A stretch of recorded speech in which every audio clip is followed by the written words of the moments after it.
Long live the spirit of Comrade Chris Hani, long live. Program Director, Sis Patricia Kumalo, Nobabu Thulas Nesi,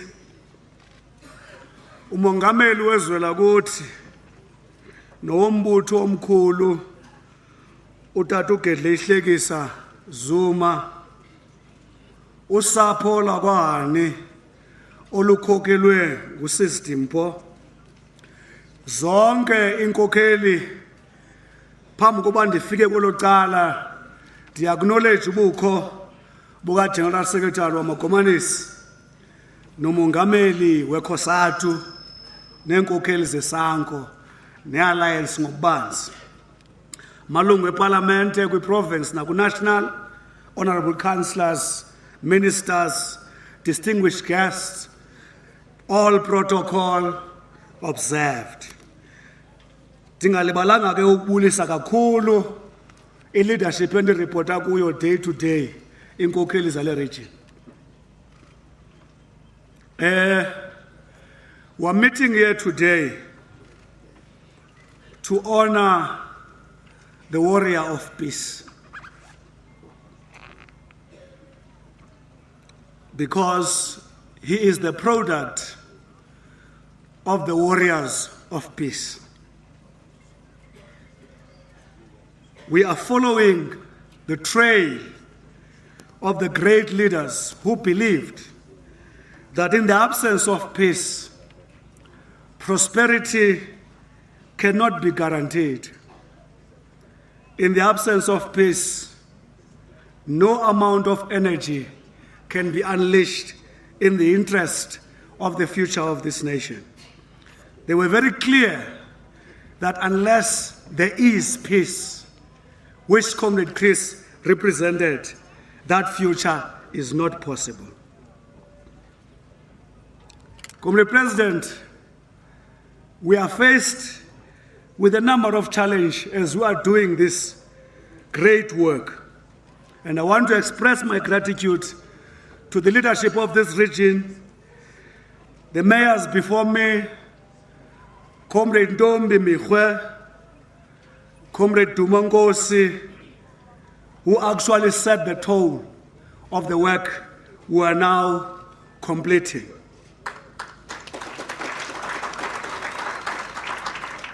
We deliberately do this because we want to make sure that as we move forward, we take a cue to the life that has been lived before us. Because when we take a cue from the life that has been lived before us, we are safe from leading a distorted evolution. Because the history before us is a critical foundation in its totality to ensure that the life we live forward is properly and balanced in being informed. Because the history that you follow and that informs you as you construct your future is a combination of what you don't like and what you like. But wise men and women would have actually shared with us, distorting any element of the foundation of that history is a crime to the required balance of the evolution as governed by the set objectives for which all our people are sweating. It is in that context that some of us do believe that not a single part of our history must be removed so that we are totally informed by that history in its worst and best form, so that our evolution is not a distorted evolution, so that the objectives that we commit to are informed objectives. We're in the city of Ekurhuleni, a city of peace. The reason in Ekurhuleni we call this place a city of peace is because we know violence. We call this place a city of peace because we know civil war. The people of this place love the peacefulness of this place, because as they compare it to its violent past, the peace becomes the preferred option.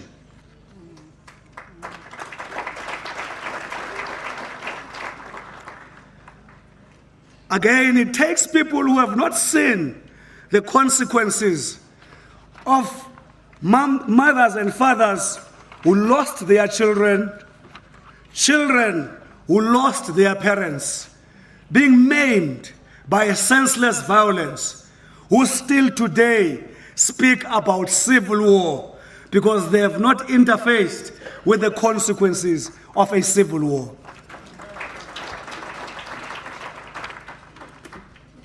Honorable President, as this city and its leadership announced recently 2.9 billion in terms of Section 217 of our Constitution to ensure that we develop young entrepreneurs, black industrialists, that we leverage on the job fund, that we ensure that we develop contractors who are going to be contractors of the future. All of these ring-fenced from those who are historically disadvantaged.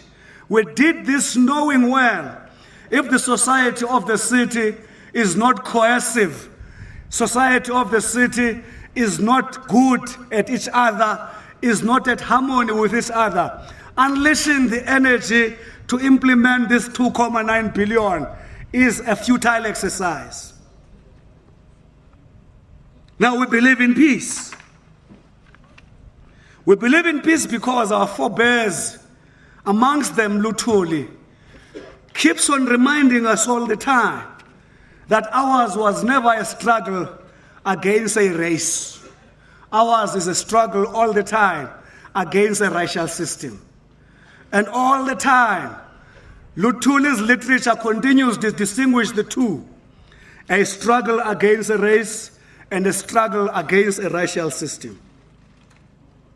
Again, when he is asked the other day, they asked him, not a long time since PAC had left the ANC, they say, "Chief, what do you think PAC stand for?"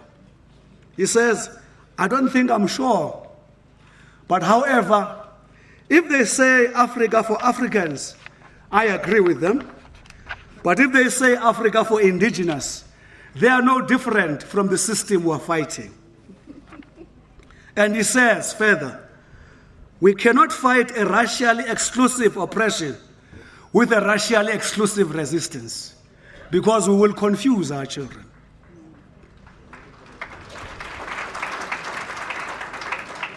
Now, how some of us respond to the debate currently is based on our understanding that, to the movement, the non-racial stance is not a compliance exercise, it's a national imperatives. It is a principle. It's what the ANC believe must happen, not to comply with anybody or to impress anybody, because our forebears believe without that principle being realized, the future of this country is futile. I want to close by saying, Comrade President, we're very grateful that you came. To the national leadership represented by OSG here, we're also grateful that you are here. And I want to thank the regional leadership of the ANC in this region for supporting all these efforts, because it was critical to support an effort that entrenches the memory of the warrior of peace, humility, accountability, love for people, centeredness amongst the ordinary, the rich and the poor, so that you become the embodiments of the total nation. I believe every year as we meet here, we are not going to use this commemoration as an opportunity of a venom against one another, but it's going to be an opportunity of articulating the construction of the foundations of our nation. Nonke kumhlaba wasekurhuleni namkelekile.